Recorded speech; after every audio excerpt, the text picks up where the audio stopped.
السلام علیکم ورحمۃ اللہ وبرکاتہ۔ ناظرین کرام، آج ہم بات کریں گے سورہ ملک کی فضیلت کے بارے میں، مگر اس سے پہلے ہم درود پاک کی فضیلت سماعت فرماتے ہیں۔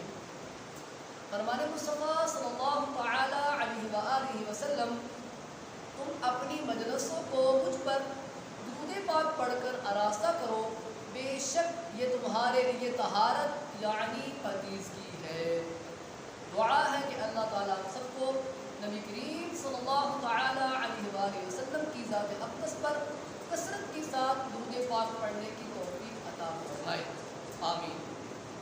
ناظرین، جامع ترمذی کی روایت ہے کہ نبی کریم صلی اللہ تعالی علیہ وآلہ وسلم اس وقت تک سوتے نہیں تھے جب تک سورہ ملک کی تلاوت نہ کر لیتے۔